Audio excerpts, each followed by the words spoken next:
All right, here I am. This is Michelle Spiva, day number 4 of my Leader of One personal project preparation.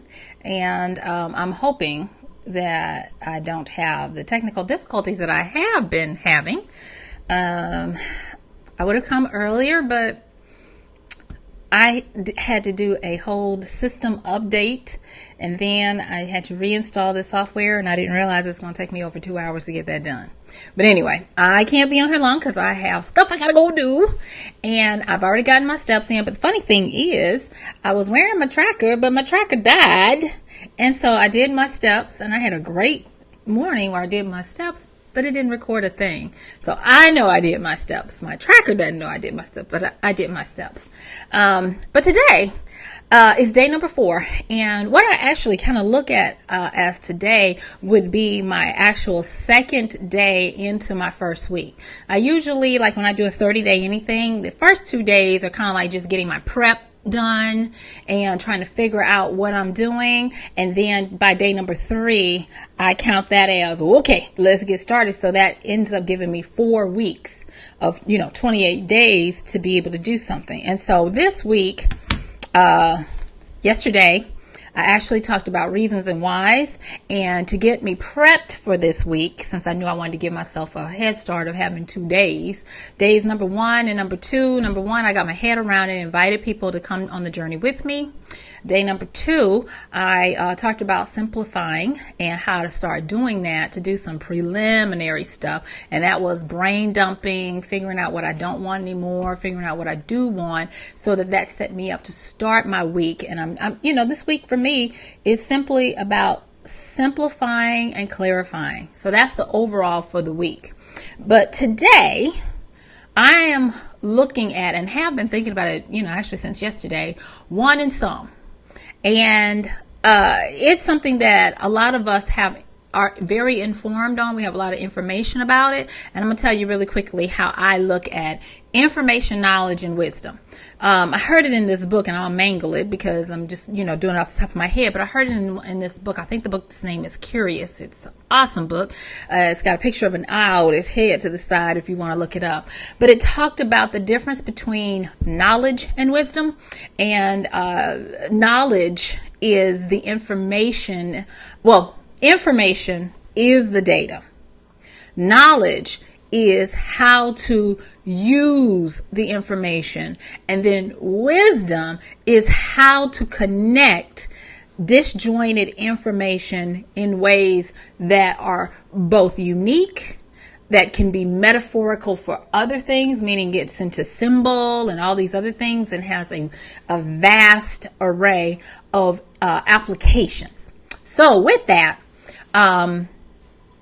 I am drawing on information and knowledge to hopefully turn it into wisdom. And so one and some for me is this: whittling down to the ones, plural, ones that I can do. Now I know that for me, I had to learn that I am not a multitask person. And actually, research is showing me out to be the proof for most people. We're really not multitaskers. And so for me, I try to do not more than 2 things at a time. Like for instance, when I'm on my treadmill getting my steps, since the weather is, not conducive to me walking outside, I am checking emails, doing stuff, that I can easily type without falling, because I have fallen before on my treadmill to do things, but I'm not trying to do a whole bunch of stuff. I might even talk on the phone or listen to a book or something like that. But even with that, I don't try to do more than maybe 2 things. And so with my one, what I'm endeavoring to do is to pick that one top priority thing that I am going to work on getting a quick completion.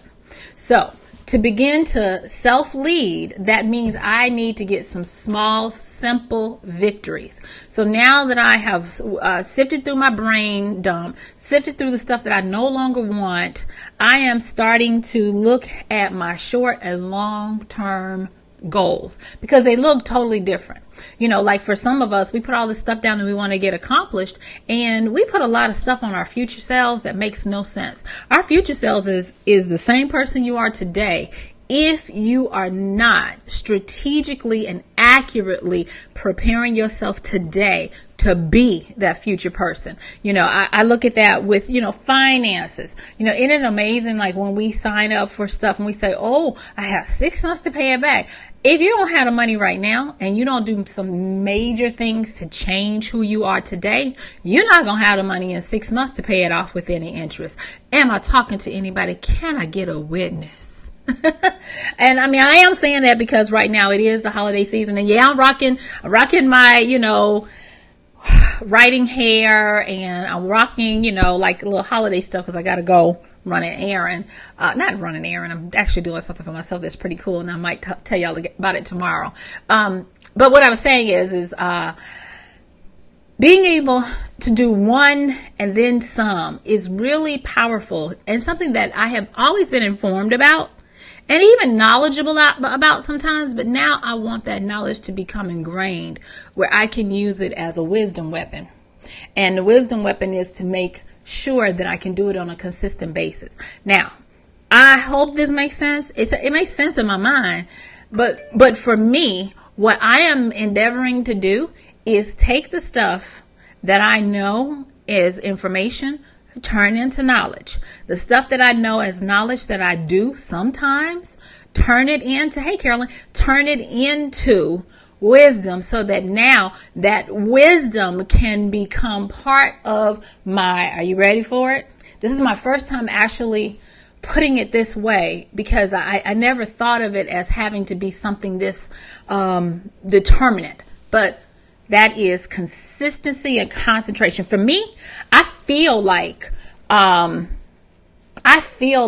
consistency is a weapon that I need to use, not against outside, but against here, against all of this, against the resistance that comes up to try to get me off of goal.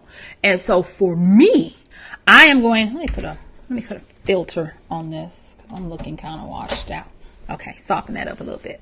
You see all the stuff you got to do when you're melanated so y'all can see me? But anyway, getting back to what my process is and why I'm talking about the one and some.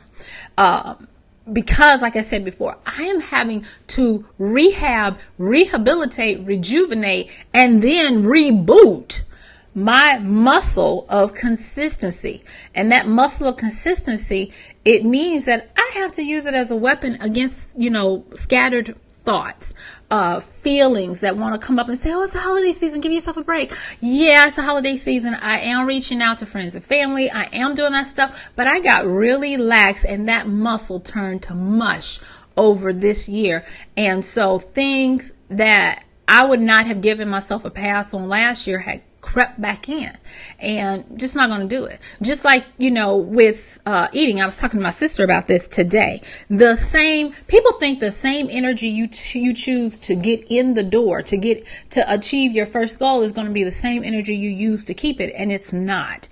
There's a saying that says new level, new devil. And what that means is just because you achieve something doesn't mean you can do status quo and keep it.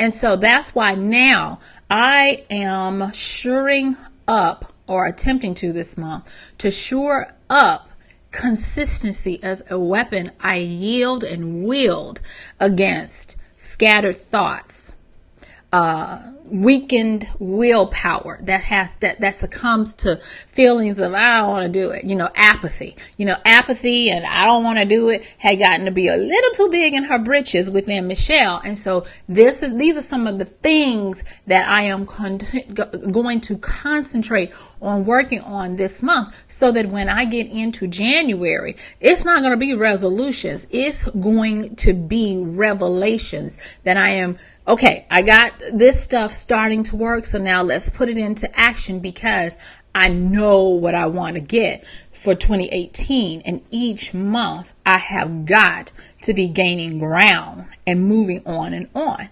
And so one and some for me looks like this. How many of you guys would say that one sit-up is going to give you rock hard abs? How many of you think if I do one sit-up, I'm going to get some abs, baby? How many of you think that? Okay. If you're like me, one sit-up is not going to do jack. But what if you do 10 sit-ups a day, every day for a year, what do you think you're going to have? You're going to have some rock hard abs. And the thing is that's my concept of one and some. There's this Japanese concept called Kaizen, Kaizen, Kaizen, change, peaceful change, which translates into so Zen, peaceful, Kaizen, change, which translates into gradual change. Now, the thing is the concept when I learned it years ago in my MBA program was that it should not be that it is peaceful along the journey. No, when you're doing Kaizen, you are encountering struggle. What I learned after that program, actually trying to apply these principles all those years ago, was that struggle comes in the form of having to confront new frustrations when you're learning new things, new skills. And so the Kaizen principle of doing one and gradually changing, I incorporated into one and some. So what does that look like for me? For instance, I have little hacks. I've talked about them before, but when I was trying to get down to a certain body strength, I would go to the bathroom, because, we got to go to the bathroom every day. Just have to. Many times, hopefully, if you're healthy. After I would go to the bathroom, I would endeavor to I started out with like 5 squats. I worked up to 11. Then I worked up to 12. Then I said, okay, I'm going to work up to doing 1 minute of planks. And I did. I worked up to doing 1 minute of planks. Now, I don't know about you. If you do 1 minute of planks and you go to the bathroom on average 4 times during your wakeful day, and that's a low number for me, think of what one and some of those ones equals up to. You start to get definition in your core. Where I used to have the definition of a newborn babe, it started to help. And so I'm taking that because I knew of it, which was the information. Then I started to apply it, which became knowledge. And now I'm attempting to turn it into wisdom, meaning it is going to become part of my consistency weapon. So just like brushing my teeth in the mornings, brushing my teeth at night, drinking water to stay hydrated when I'm thirsty, going to the bathroom, feeding myself, it is going to become part of the core for that. Now, let me talk about other stuff. Like for me, I am a creator. I am a writer. I know in my heart I should be doing more of these because you tell me. And I get that nagging, like, I need to do a video. I used to think like nobody wants to hear me blabber and talk, but evidently it helps somebody because I get the feedback from you guys. So thank you for that. And so I'm endeavoring to do that too, to lead myself by example of turning information into knowledge, into wisdom. And the process between knowing something and wisdom of something is a little thing called practice that I am going to be doing. So it's all about the practice. So for me, already today, done my steps, done some work. I'm going to go, I got to go in a minute because I got to run downtown and do something new that I said I was going to do, just by putting things into practice and starting to be the example of leadership for myself. So I know I probably didn't express this as well as I would have liked to, so I'm going to try to give you a quick recap because I'm looking at the time and I got to go and you got to go. My recap is this. One and some in the process of self-leadership looks like you picking one thing that you can do multiple times so that it becomes some, and it becomes something that becomes consistent. Just pick one thing. If you know you've been slacking on one thing, and you might say 1 minute doesn't matter, but if you manage to do it 5 or 10 times throughout the day, it means something. I have a trampoline, a recumbent trampoline, and when I'm writing, to break up the monotony and to keep the creative juices flowing through me, I'll take 50 minutes to write, and then I'll take 9 minutes to get on my trampoline and jump. Now, for me, 8 rotations of that gives me 10,000 steps. of jumping for 9 minutes. And then my clock sets and I get back on my writing. That keeps my juices flowing, and it does a lot. And 9 minutes is not very long.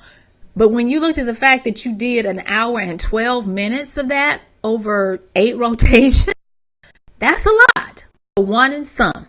I hope that makes sense, you guys. And I am so thankful for you all cheering me on, for those who are cheering me on, for those of you who are in the group with me. Thank you so much for posting your stuff. I'm cheering you on too. And if you want to join the group, the link is in the description up there, okay? And so I am going to see y'all tomorrow because I have got to get out of here, get downtown. Yeah, and I'm going to be cutting it close. So bye until tomorrow. If you're in the group, I am going to post my daily update when I get back later on tonight. And I'm probably going to do a live stream in the group only for some other stuff too. So if you're in the group, make sure for that, because I'll probably just go on and schedule it so y'all will know when to join me live for some stuff I'm doing in there. All right. Talk to you soon. Thanks. Bye.